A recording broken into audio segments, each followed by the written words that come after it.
Good evening, everyone. Can you hear me? If you can hear me, can you please type in the chat window?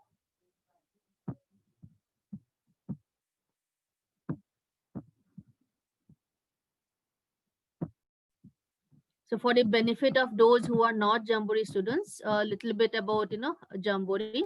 So we have been around since 1993. We train students on exams such as GMAT, GRE, SAT, and we help with applications. We help with admissions processing for the universities which accept this course. So a little bit about, a little bit more about Jamboree. We have 39 physical centers in 22 cities across 4 countries. We have also been training students online since 2012. During this lockdown, all our classes have been going on online, and slowly, as the country is opening up, we hope to start our physical classes soon. Some data points that we are extremely happy or proud of are that about 25% of our students score 700 or more on the GMAT. We have been able to get some of the best GMAT scores since 1993. We also, every year, we also get the highest number of 700 plus GMAT scores. So if anybody is targeting a 700 plus GMAT score, then Jamboree is the right place to start. If there's anybody who wants a free demo class, either math or verbal, please leave your number in the chat. Only I am able to see your chat, so you don't have to worry about security, etc. If anybody those of you who are not Jamboree students, if you want a free GMAT demo class, either math or verbal, leave your number in the chat. Also write the name of the city that you are from. So leave the number in the chat along with the city that you are from. It will be easier for us to arrange your demo class. So I'm pausing here for a minute to let you complete the typing. All right. Thanks. Some of you are still typing, so you go ahead and complete while proceed with the session. You can in the meantime you can complete your typing. So a little bit about the GMAT exam. I see that a lot of you have not started your preparation yet. So I'll just give a brief introduction to the GMAT exam. So there are 4 sections: AWA or Analytical Writing Assessment, where you have to write 1 essay and you have 30 minutes to do so. This section is scored on a scale of 1 to 8. Then the next section is the IR or Integrated Reasoning section. Those of you who have taken the CAT exam, so the IR section is very similar to the DI section of CAT. It has 12 questions and you have 30 minutes to solve it. Right. My bad. The AWA is scored on a scale of 0 to 6. IR is scored on a scale of 1 to 8. The math section is called quantitative reasoning. There's 31 sections and 31 questions. You have 62 minutes to solve those 31 questions. So you have approximately 2 minutes to solve those questions. The verbal section, there are 36 questions to be solved in 65 minutes, and you have less than 2 minutes per question. So the score of the quant and verbal, both, they are put together to give you a score on a scale of 200 to 800. So the highest maximum score that you will get on the GMAT is 800, and the minimum score that you will get is 200. So the score report has 3 scores. It has the AWS score on a scale of 0 to 6, the IR score on a scale of 1 to 8, and the 200, this 200 to 800 score. So when we say 700 score or by score is 650, so it just refers to this score, right? The AWA and IR are scored separately. Now the order of these sections, the order in which these sections appear on the exam, it's not a fixed order. You get to choose between 3 orders, right? So the first order is that this is one of the options that you get, that the first section will be AWA followed by IR, Q and V.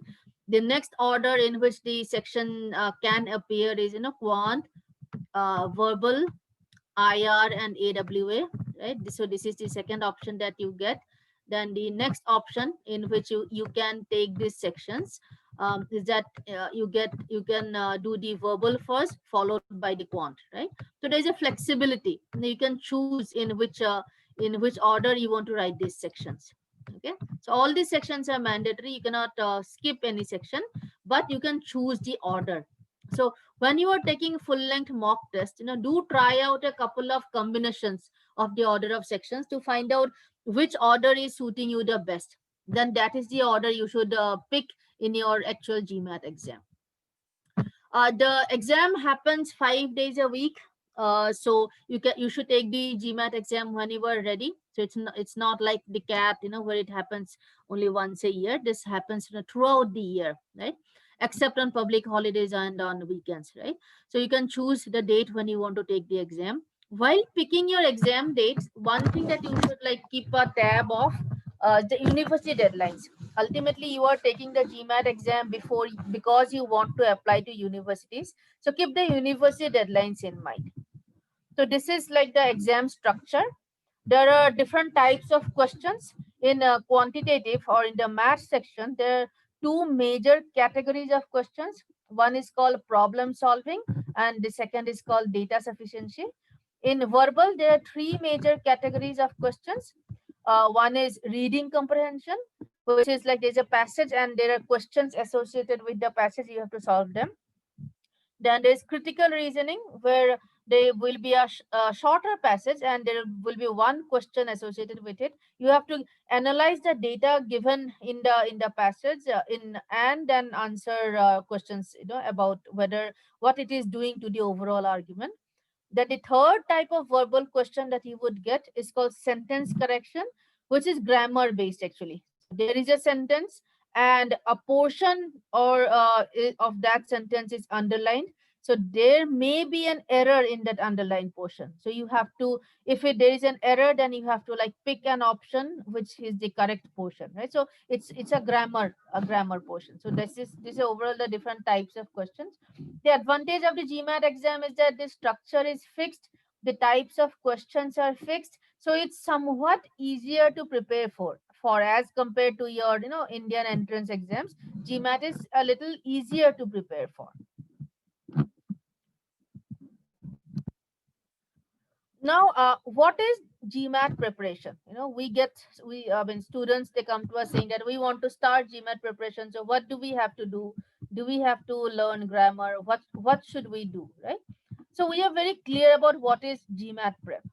So the GMAT, so the preparation that you are going to do or whatever you are going to study must be associated only on what is getting tested on the GMAT exam.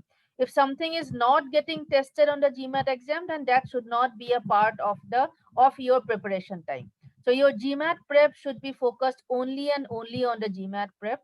What that means is that you don't have to worry about your overall grammar improvement. Don't buy grammar books and start studying theory. Knowing the name of a word, knowing the name, knowing the terminology is not going to help you solve the question, right? So the focus should not be on grammar improvement, right? Your GMAT preparation also does not involve any vocabulary improvement. You don't have to start mugging words, right? Your GMAT preparation is not like about your overall math skills improvement. It's not a skill improvement plan.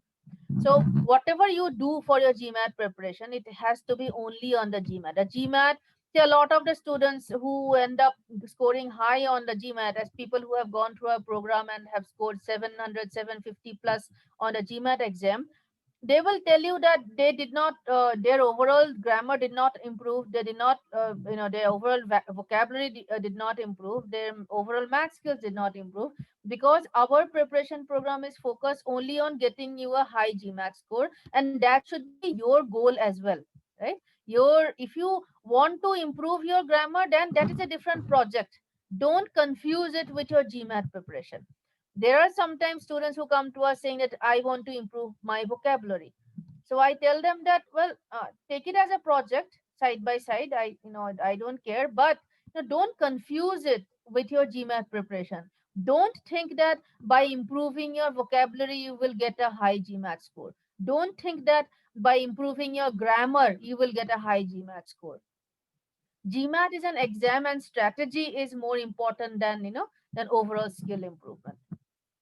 So and when you are solving questions, the focus should be on quality rather than quantity. There are tons of material online as well as books. So if you keep on just doing all those books, so that is not a right approach. So the quality, by what we mean by quality is that, see, on the your GMAT is a multiple choice question, right? All the questions are multiple choice options. So you have to focus on, a lot of students, they focus on getting only the correct answer, but the right way to prepare is, after solving any question, revise, make sure that you know why all the other four options are wrong. So no matter how many questions you solve of whatever material possible, it's a guarantee that you will never get the same question on your GMAT exam.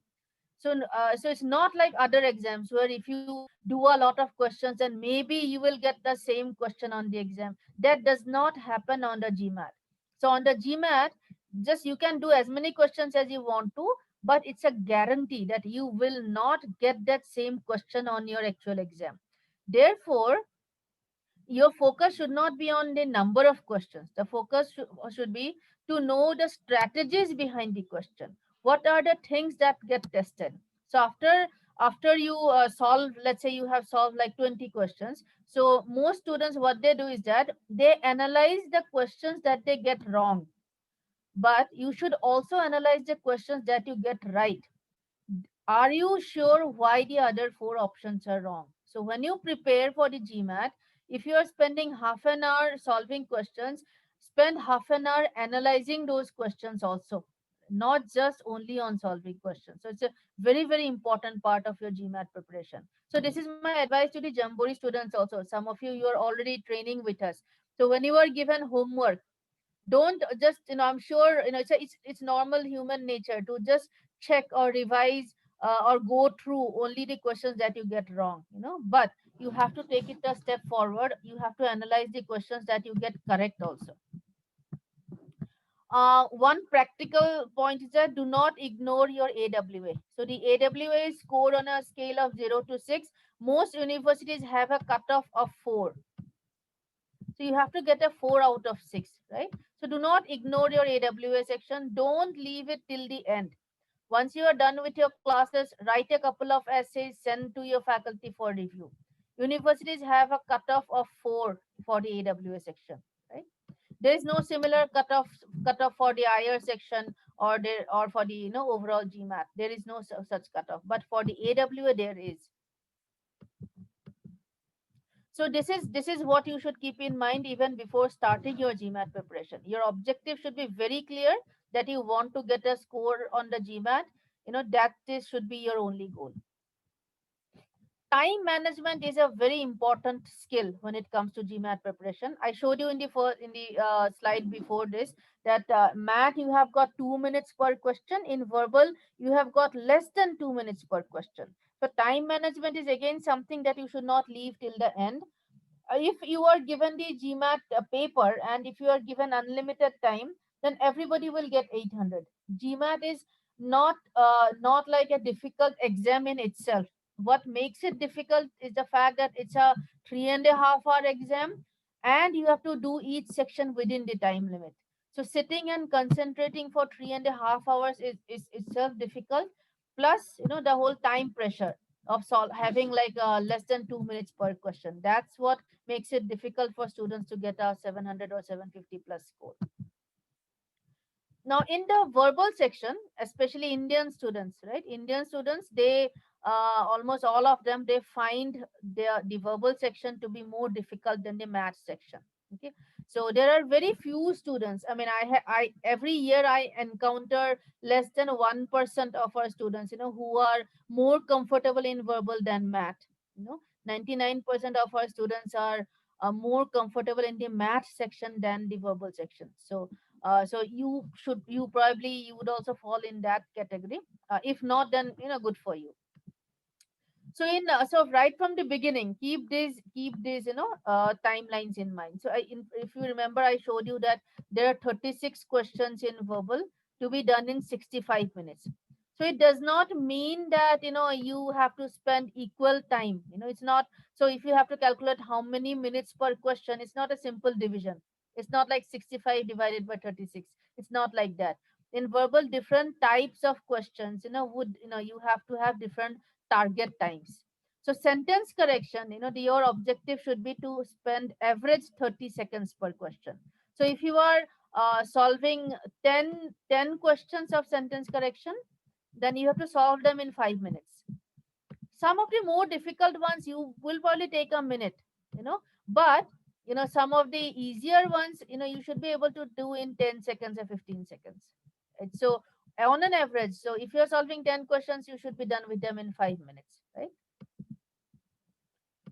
So 30 seconds per question does not mean that every question you will be able to solve in 30 seconds. It just means that if you are doing 20 questions, you have to take 10 minutes.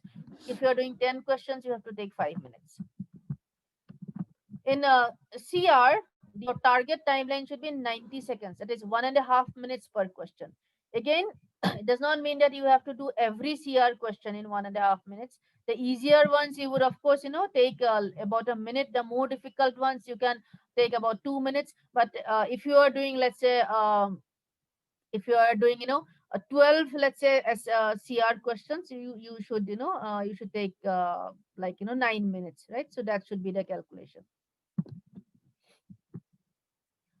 Now reading passages. So on the GMAT, you get maximum number of questions from RC. So RC, you will get 14 questions spread across 4 passages. Right? So this is, you will get 14 to 15 questions spread across 4 passages. SC and CR, you will get like 10 to 12 questions of each type. So the maximum number of questions that you will get are reading comprehension questions, and this is the area where most students face problems also, right? So so if you are you if reading, if you don't if you're not well read, if your reading speed is not good, so this is one area that you have to focus on. While practicing, I have noticed that a lot of students, they find reading passages boring. They find RC boring. So they have fun with SC and CR. So verbal, if even if they are preparing for verbal, they tend to spend maximum time on SC and CR. And because they find RC boring, they spend very less time. Right. However, please remember that in the maximum number of questions, you will get R from RC. Okay, so now in RC, so you have to, now the 65 minutes, that I told you about. So you don't get separate time to read the passage, right? So 65 minutes for 36 questions, but the time that you will take to read the passage, you have to kind of take out of that, right? So that is why your target time for SC has to be lower, because you need to spend about 3 minutes per passage. So 12 minutes of this 65 minutes, your 12 to 15 minutes, or at least 12 minutes will go in reading passages, in reading the 4 passages. So you are actually left with 53 minutes for the 36 questions, right? Did everybody understand this? Did everybody understand this? Is it clear? So you actually end up having about 50 minutes, not even 50, I mean, let's say 15, right? So you have about 50 minutes to solve 36 questions. Hence these, hence we give you these targets. So you will have to save time in SC and CR so that you can focus on your RC. Now in RC, it's not just about the time per question. After spending about 3 minutes per passage, then you take about 90 seconds per question, right? So these should be your target timelines, and please keep this in mind right from day one, right? So in the those of you who are Jamboree students, the first 4 or 5 classes we will be teaching you mostly theory. So in the first 4 to 5 classes, you don't have to worry about time. The focus is only and only on accuracy. But after that, start keeping a tab on time, on your time, whatever time you're taking. Start keeping a tab on that, when you are doing your homework. Okay, is that clear?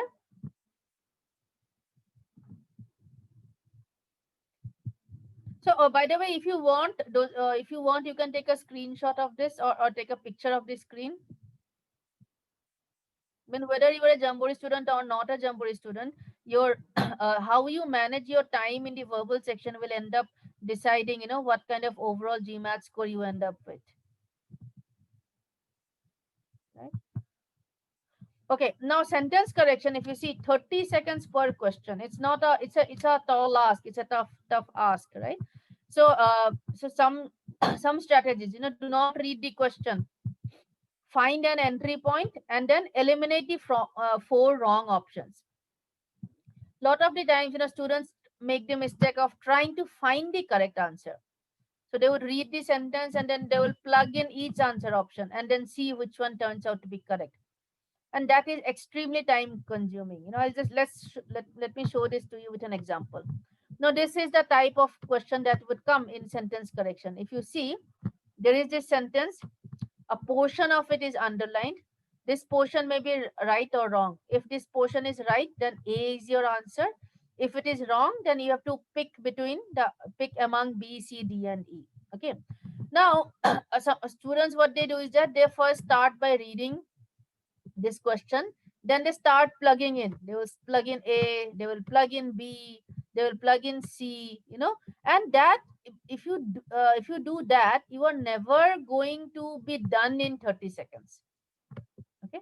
So, let me pause for a moment and let you solve this question. So after you are done with this question, can you type in the correct answer or your answer in the chat? Take a minute, solve this question, and put the enter your answer in the chat window. Okay, so then a traditional method, is for students to read this sentence and then they will start plugging in. Okay, but in Jamboree, those of you who are Jamboree students, you would know, we tell you not to read the sentence. Don't read the sentence.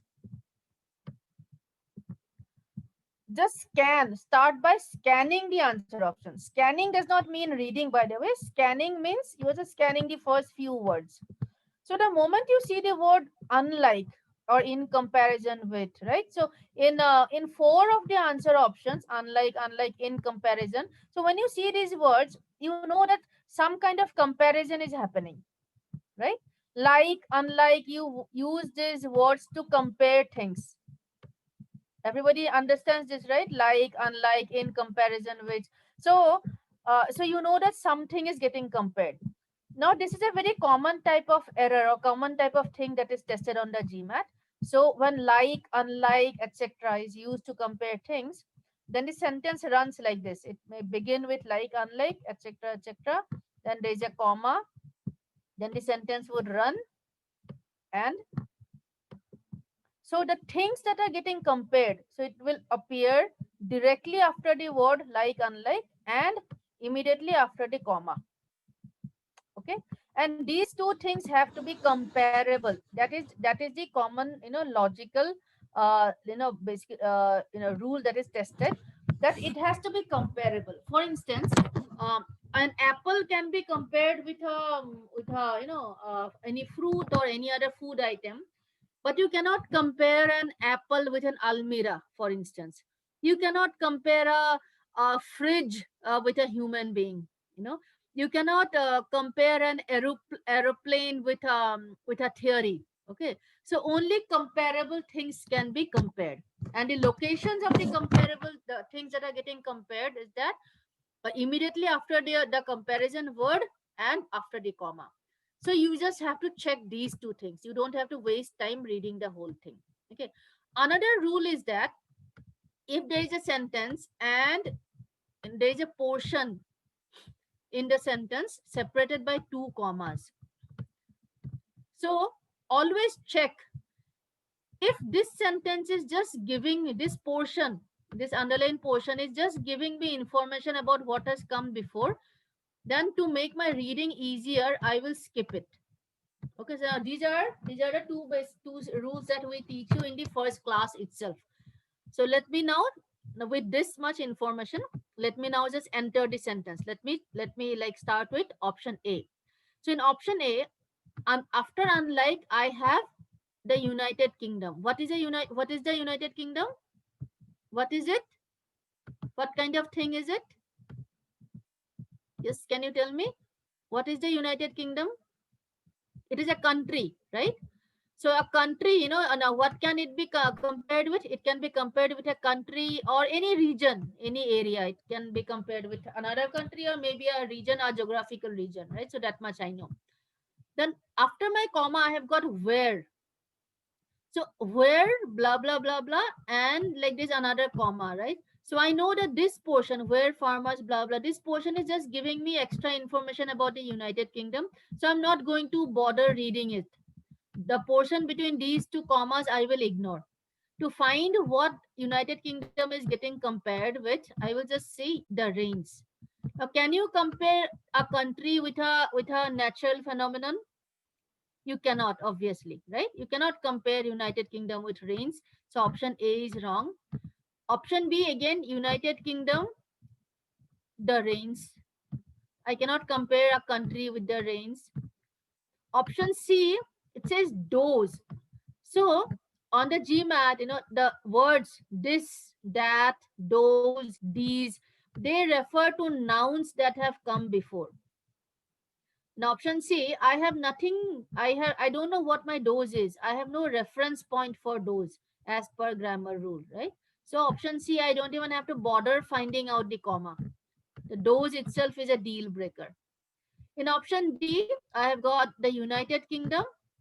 Then again, the same problem, portion between the comma, I will just ignore because it is giving me extra information about in United Kingdom. And I see that United Kingdom is getting compared with the rains. So this is also out. I don't even have to read option E. This is the only one left. So it has to be the correct one. But in case if you want to double check, you see in the United Kingdom, blah, blah, blah, in most parts of India. So what's getting compared? United Kingdom and some parts of India. These two are comparable, right? So option E is the correct one. Now this, if you try to solve using traditional methods of like, plugging in, reading the whole thing, etc., etc., it says no, you will take at least a minute and a half. But if you just follow the rules, a Jamboree student is expected to get this correct in 10 to 15 seconds. Okay. Everybody clear? Did you understand this question? Can you please respond in the chat window? Did you understand this question? See, now in this question, if you try to like remember, so when we say, like, unlike, comparison rules, so we are not like, teaching you some massive, grammar rules that etc. So we are just teaching you logically. It's very common sense. Only comparable things can be compared. We're not even going to the grammar of it, right? So anyway, this is what I mean by focusing only on getting questions correct, and getting questions correct. The strategies that you use, it may be a little counterintuitive. Or throughout our entire school life, we have been taught to first read the question carefully, then go to the answer options and plugging in. So, but that way that does not help, right? That does not help on the GMAT exam. Okay. Also, you will never be you will there will never be a case where there are two correct answers. There will always be one correct answer. So that's easy. You don't have to choose between two correct answers. That is not possible at all. GMAT is not designed in that manner.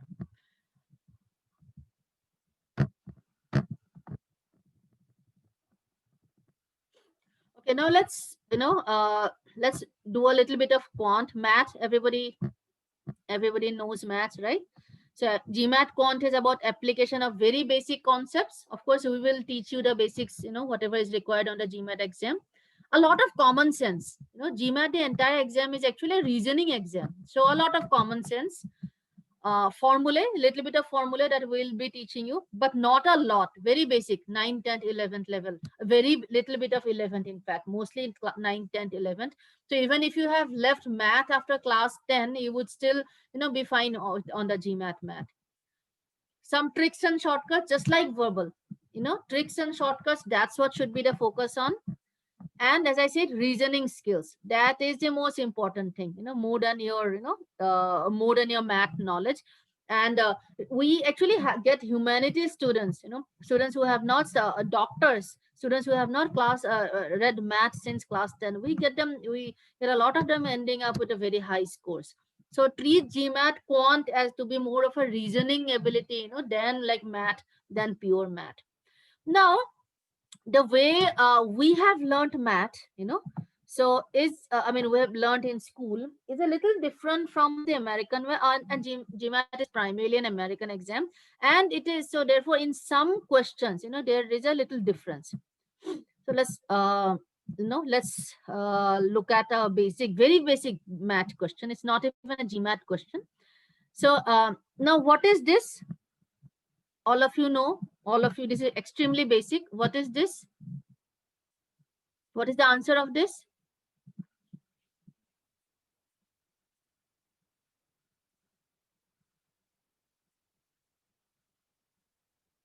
Some of you are saying 16, some of you are saying minus 16, right? So it depends, how you treat this, right? Now in school, we have learned this rule: bracket, off, divide, multiply, addition, subtraction, which we call the BODMAS rule. So if you go by BODMAS rule, it will be minus 16. There is no, there is no bracket, there is no, so it will be minus 16, right? If you go by the BODMAS rule. But on the GMAT, GMAT does not follow the BODMAS rule. It follows mostly the American, so it's called the PEMDAS rule. So here that one major difference, the off, there is no off here. E stands for exponential. P is the same as B. P stands for parenthesis, which is, same as bracket. And these two are inverted, right?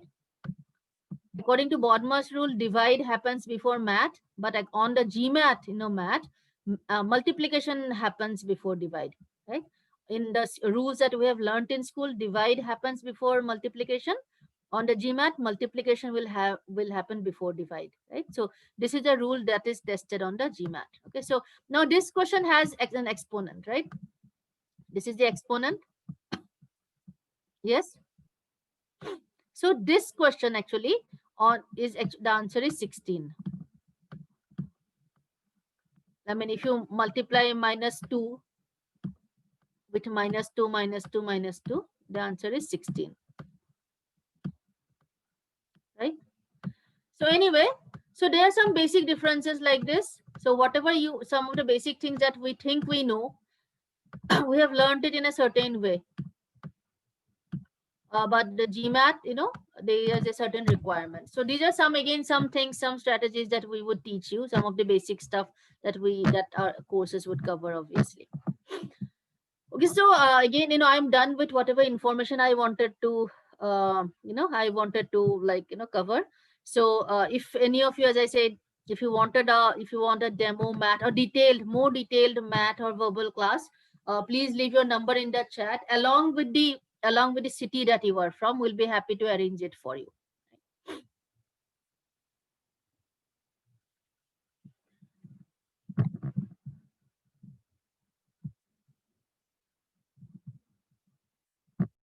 So as I said, during your college, you will have more time to prepare. Once you start working, you may not have that much time, right? So it's best to prepare during college. The scores are going to be valid for 5 years anyway. Okay, another question I'm getting is how much prep time is required? So that varies from student to student. I mean, if you, and plus it also depends on how many hours a day you are going to give. So if you can devote about an hour or on the weekdays and about 4 or 5 hours on the weekends, then about 4 months, 3 to 4 months. However, if you are willing to take out entire time and devote completely to the GMAT, then you should be able to do it in 2.5 months also. So that it depends, when you start it. I mean, how much time you are going to invest in it. So this session is getting recorded, and the recording will be shared with you on the email ID that you have used to register for this session. I, for again, as I said, when to take the GMAT exam, to answer that question, you have to keep the university deadlines in mind. Shruti, if you are in second year, so second year engineering students or second year bachelor's degree students, we get a lot of them. That's the best time to prepare anyway, because you'll be done with the exam.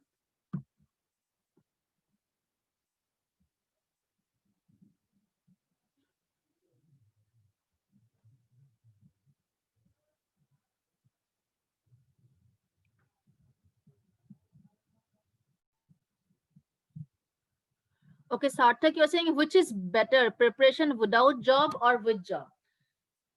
See, if you have a job, I will never ask you to leave the job, obviously. But yes, with job you have got work responsibilities also, as well. Whether however, if you're doing preparing for the GMAT while you are during college, no, it's not that much pressure. That's what we have seen. But if you have a job, do continue with your job and take out time, like, as I said, 5 to 6 hours on the weekends and 1 hour a day. We get a lot of working professionals, and this is usually the format that they follow.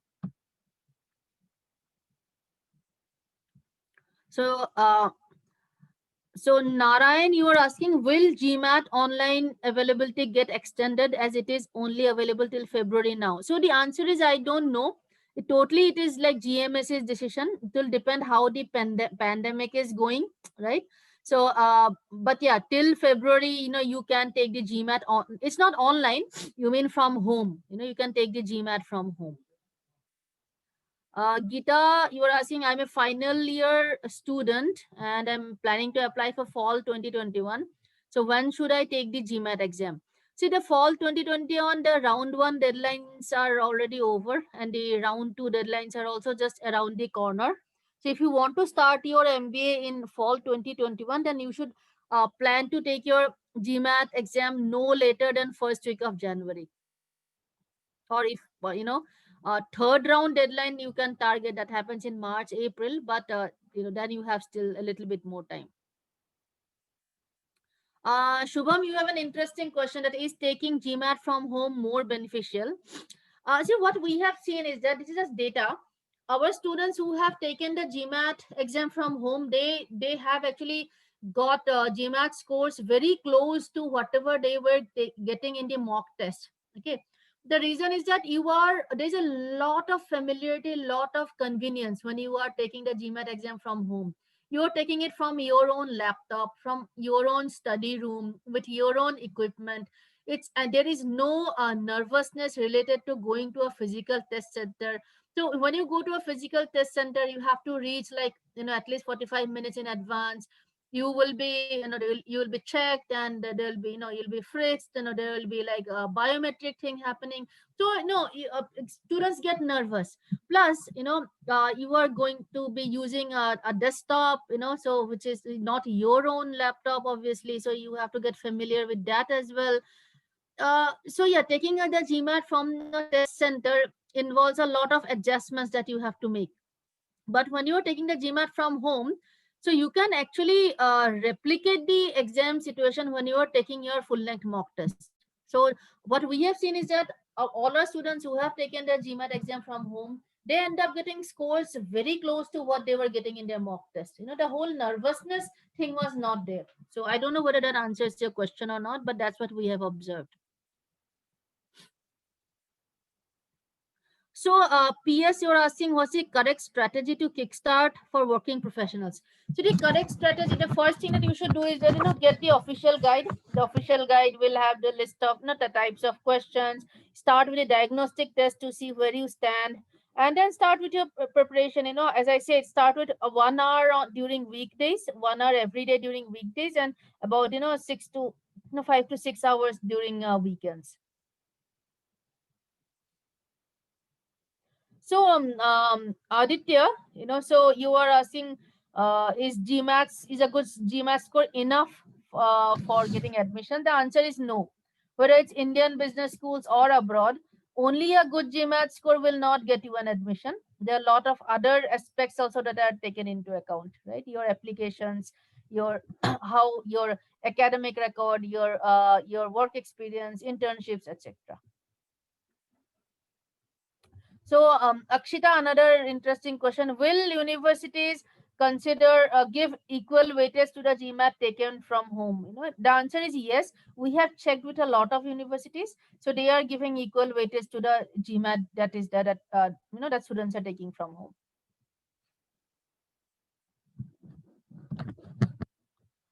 Okay, so a good GMAT score. Ishita wants to know: will a good GMAT score compensate for lack of work experience? The answer is no. A good GMAT score compensates for like your academic record. So if your grades during your bachelor's degree were not that good, then you can compensate that with a good GMAT score. Universities look at GMAT score and your academic record, as a single component. Both of those together give an indication to the universities whether you will be able to cope with their curriculum or not. So if your academic performance has not been that good, you can compensate for that with a good GMAT score. Some of the top Indian B schools which take GMAT scores are, ISB, SPGen, Great Lakes, even the 1 year programs in the IIMs, they also accept the GMAT scores. All right, so that's about it. If we have to wrap up the session now, and for if I was not able to answer your questions, please leave your number in the chat. Our team will get in touch with you, and will answer your questions. I hope you found this session useful. Have a great weekend, everyone.